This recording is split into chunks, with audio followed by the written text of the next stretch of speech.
बंडेरण, जुनी वस्ती आणि नवी वस्ती या परिसरामध्ये मोठ्या प्रमाणात रस्त्याचे काम चालू आहे, फ्लायओव्हरचे काम चालू आहे, स्कायवॉकचं काम चालू आहे आणि या ठिकाणी असलेलं अतिक्रमण आणि मोठ्या प्रमाणात जुनी वस्ती बंडेरामध्ये जो आपला रेल्वेचा जो पूल आहे जवळपास 54 कोटी रुपये खर्च करून अंडरपास आणि फ्लायओव्हर हे या ठिकाणी पूर्ण फ्लायओव्हर कंप्लीट झालेलं आहे.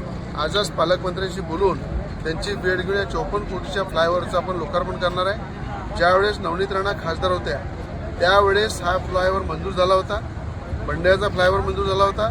आज तो लोकार्पणामध्ये आलेला आहे, लोकांसाठी सुरू करण्याची वेळ आलेली आहे. म्हणून पालकमंत्री महोदयांचा वेळ घेऊन एक चांगला प्रोग्राम आयोजित करून 54 कोटी रुपयाचा फ्लायओव्हर हा लोकांच्या सेवेसाठी सुरू करणार आहे. अंडरपासचं सुद्धा काम तातडीनं 2 दिवसाच्या आज सुरू होणार आहे. या ठिकाणी पाहिलं की तुम्ही चमननगरपासून तर नवसारीचा रिंग रोड जो आहे जवळपास 200 ते 300 करोड रुपये आतापर्यंत त्याच्यावर रस्त्यावर खर्च केले.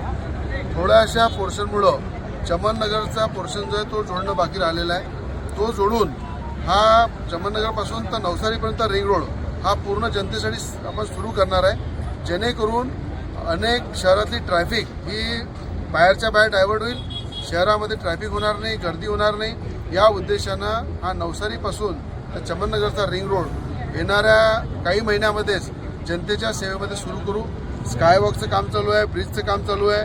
मोठ्या प्रमाणात या ठिकाणी एक अलमाज चौकामध्ये एक चांगलं कमर्शियल मार्केट ज्याच्यापासून जे लोक तिथे राहतात, अनेक वर्षांपासून धंदा करतात, त्यांनासुद्धा दुकानं आपण देऊ. नवीन लोकांनासुद्धा त्या ठिकाणी दुकानं देऊ. अनेक लोक जे त्या ठिकाणी व्यापार धंद्यासाठी इकडे तिकडे दुकानासाठी फिरतात त्यांनासुद्धा तिथे चांगलं काम करायची संधी मिळेल. या उद्देशानं एक कमर्शियल मार्केट या ठिकाणी अलमाज चौकामध्ये निर्माण करण्याचा या ठिकाणी आमचा निर्णय झाला आहे. उपमहापौर साहेब सोबत होते, या परिसरातले नगरसेवक नानाभाऊ आमले आहे, संदीप कांबळे आहे, त्याचप्रमाणे अजूभाऊ जयस्वाल आहे, मनपा आयुक्त होते, सगळे अधिकारी या ठिकाणी होते. सगळ्यांच्या उपस्थितीमध्ये हा निर्णय झाला आहे. इथे डेव्हलपमेंटच्या दृष्टिकोनातून अतिक्रमणाच्या माध्यमातून माझं सगळ्यांना सांगणं आहे, आज या ठिकाणी मंदिर शिफ्ट झालेलं आहे. जुनं मंदिर तोडण्यासंदर्भात सांगितलं आपण, पण ज्या ज्या ठिकाणी अतिक्रमण राहील त्याचा मुलाजा केला जाणार नाही. तो कोणत्याही समाजाचा असो त्या ठिकाणी अतिक्रमण काढणं हे सगळ्यांचं कर्तव्य आहे.